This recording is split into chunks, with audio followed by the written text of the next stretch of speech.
Hi everyone, welcome back to my channel. So today we're going to be doing another recent reads video and I'm going to be telling you about all the books that I've read in September and October. I've not read many books in the past couple of months, but the books I have read have been really good, so I'm happy. So the first book that I read recently was Three Daughters of Eve by Elif Shafak, and I actually received this one in the post from my friend Laura over at Paperback Laura after she read this earlier in the year and really liked it, and she thought I would like it too, so she really kindly sent it on to me. This novel tells the story of Peri, who at present day is married and has children and is quite wealthy, as she's on her way to a dinner party in Istanbul. So throughout the novel we get to see this evening play out, at the same time as learning about Peri's time at the University of Oxford when she was 18 in flashback chapters. I loved the dual timeline in this story. I thought the contemporary timeline was really interesting. Obviously Peri and her family are very wealthy, and so the party that they're at is quite fancy and it's full of lots of other wealthy people, and so lots of really interesting discussions come up at the dinner table, and it's quite interesting to see all these different people's takes on it. So there's discussions regarding tensions between the East and the West at the time, there's discussions about the rich and the poor and the religious and the secular, and just lots of really interesting pairings. This comparison of opposing views and positions is something that runs throughout the whole novel in both storylines, as is the search for kind of clarity and truth among these things. When Peri was 18 years old at university, she was going through a lot of different kind of identity crises. So she didn't really know if she believed in God, she wasn't sure how she felt about romantic relationships and sexuality, and she found herself in a completely new culture in a different country for the first time. And so we kind of get to follow her as she tries to navigate her way around all of these different things. So I really loved this novel. I loved the philosophical questions that ran through it, naturally. I loved the two different storylines and seeing Peri at the two different ages as they ran parallel to one another. And I also really liked the two different settings. I found them both really rich and really interesting. And some of the kind of questions surrounding culture that arose from them were really great. There were a couple of things that I thought could have been done a bit better in this novel. I thought the pacing was a little bit off at times. I kind of felt like it took a while to get to the meat of the novel, and then when we got there it was over quite fast, and I would have rather we'd spent more time there. And I also would have liked to have got to know the two other girls, the girls that Peri was friends with at university, a bit more, especially because this is marketed as a novel about these three girls who all have very different views, and that was really interesting to me. But I think that marketing is kind of misleading. Another thing that kind of irritated me about this book was the scenes that had lectures and seminars in them. So Peri in this novel takes a module on God, and I have a philosophy degree and I did modules on God, and I can tell you that the seminars and lectures are not like what they were like in this book. And of course teaching differs from uni to uni, but the teaching in here was just so basic. There were even lectures when it was meant to be just experts discussing, you know, the main key points on the debate, and they were so basic. Of course, I know that the book had to be written this way. It couldn't have been written like what it really would have been like at the University of Oxford studying this module, because then the book would have been so inaccessible to so many people. And so I wouldn't really change it. I thought it was done well in that it did give a really good overview of the key points of these kind of debates. But I did have to mention it because it did kind of frustrate me while I was reading. But overall, I really did love this novel. I just thought it was such a good story and I flew through it and I really enjoyed reading it. I thought the plot was really good, the characters were great, and the themes were brilliant. They were by far the best aspect of this novel, and so overall I gave it a 4.5 stars. The next book that I read recently was A Book of American Martyrs by Joyce Carol Oates, and this was a big book. This novel tells a story of two families who are very different to one another, who live in modern day America, who become irreversibly linked. So the novel opens in the 1990s when Luther Dunphy, an ardent evangelical who believes he is acting out God's will, assassinates an abortion doctor in a small town in Ohio. And then the novel kind of traces the many years that follows this and looks at the impact that it has on both of the families involved. So this novel, right from the start, massively gave me White Teeth by Zadie Smith vibes, in that it is absolutely massive and it is very character focused and very observant. So the novel just looks at these characters' lives over a really long period of time.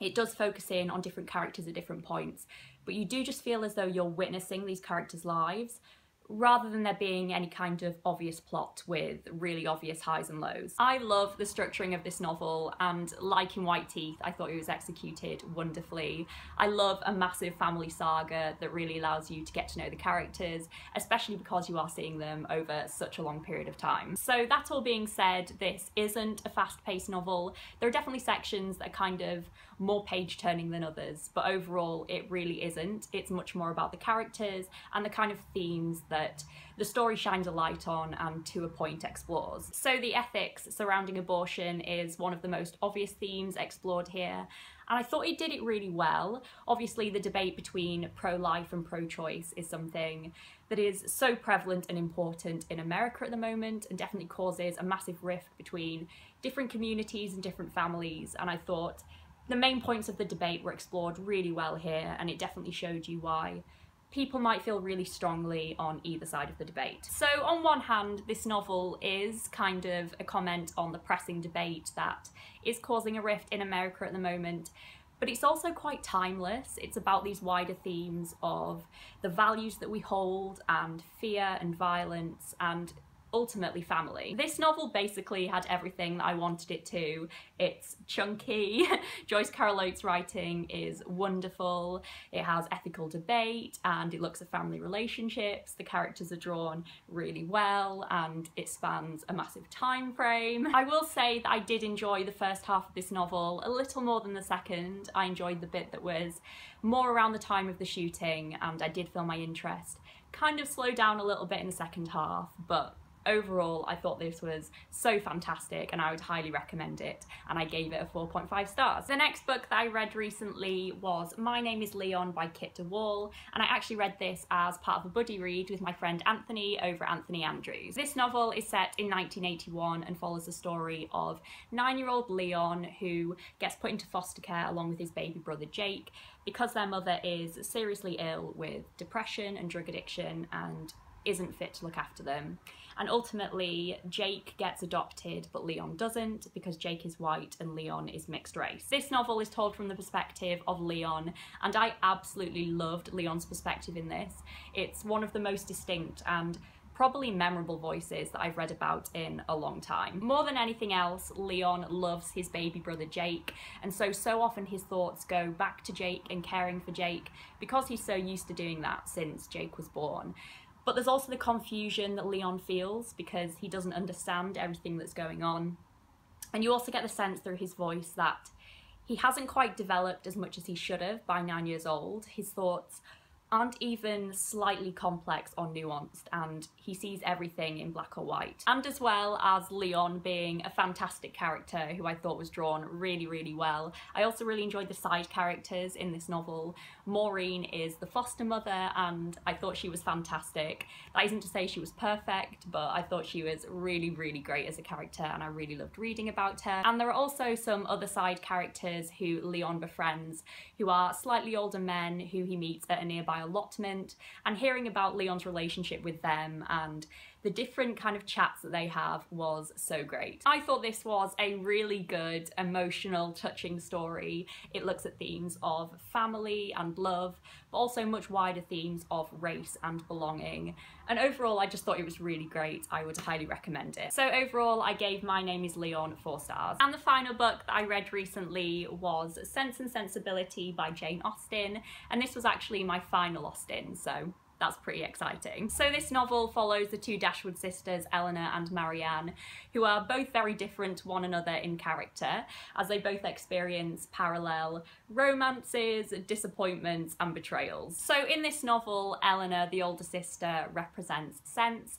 She is led much more by rationality and social acceptability, whereas Marianne represents sensibility and is much more led by her emotions and often acts in a more impulsive way. The way that we see these two opposing natures is mainly through the way that the girls express their love.